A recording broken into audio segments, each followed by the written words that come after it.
వాహన మిత్ర మా ముఖ్యమంత్రి వర్యులు నారా చంద్రబాబు నాయుడు ఆదేశాల మేరకు మా తెలుగుదేశం పార్టీ ఆఫీస్ నుంచి భారీ ర్యాలీతో అక్కడ సభ ఏర్పాటు చేసిన ప్లేస్కి పోవడం జరుగుతూ ఉంది. ఈరోజు మా ముఖ్యమంత్రి వర్యులు ఏదైతే చెప్పారో దాదాపు వాహన మిత్ర కింద 2,90,000 మందికి ఆటో డ్రైవర్లకి మ్యాక్సీ క్యాబ్ డ్రైవర్లకి లబ్ధి చేకూరుతూ ఉంది. దాదాపు 436 కోట్ల రూపాయలు ఈరోజు ఒక్కొక్కరికి 15,000 రూపాయలు క్రెడిట్ చేయడం జరుగుతుంది.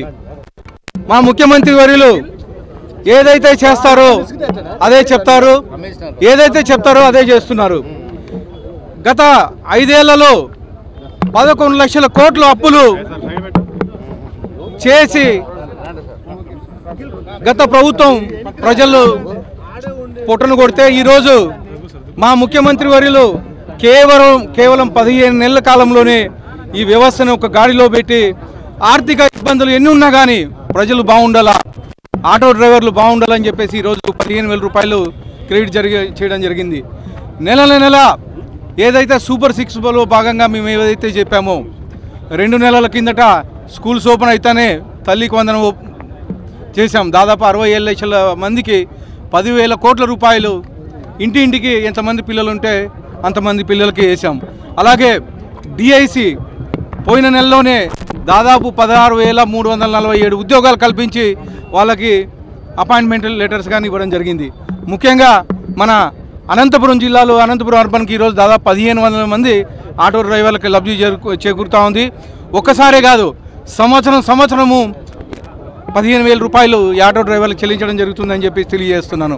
ఇవే కాకుండా అనేక సంక్షేమ కార్యక్రమాలు, అనేకమైనటువంటి డెవలప్మెంట్ కార్యక్రమాలు, ఇండస్ట్రీస్ ఈరోజు మా ముఖ్యమంత్రి వర్యులు నారా చంద్రబాబు నాయుడు గారిని చూసి అనేకమైనటువంటి ఇండస్ట్రీస్ ఈరోజు మన రాష్ట్రంలో రాబోతున్నాయి. ముఖ్యంగా మన అనంతపురం జిల్లాలో చాలా అనువైన జిల్లాగా ఇండస్ట్రీస్కి పేర్కొనడం జరిగింది. వచ్చే సంవత్సరం కాలంలో కేవలం అనంతపురం జిల్లాలోనే దాదాపు 2 లక్షల కోట్ల రూపాయల పెట్టుబడులు కేవలం అనంతపురం జిల్లాలో రాబోతున్నాయని చెప్పేసి తెలియజేస్తూ ఇంకొకసారి మా అనంతపురం ప్రజల తరపున అలాగే మా ఆటో డ్రైవర్ల తరపున ప్రత్యేకంగా ముఖ్యమంత్రి వర్యులు నారా చంద్రబాబు నాయుడు గారికి, అలాగే మా యువ నాయకుడు నారా లోకేష్ గారికి, పవన్ కళ్యాణ్ గారికి, ఉప ముఖ్యమంత్రి గారికి అందరికీ ధన్యవాదాలు తెలుపుకుంటున్నాను. దాదాపు అర్బన్ నియోజకవర్గంలో 1,500 మందికి వస్తుంది. ఇది జిల్లాలో మొత్తం 9,500 మందికి జిల్లాలో వస్తున్నాయి.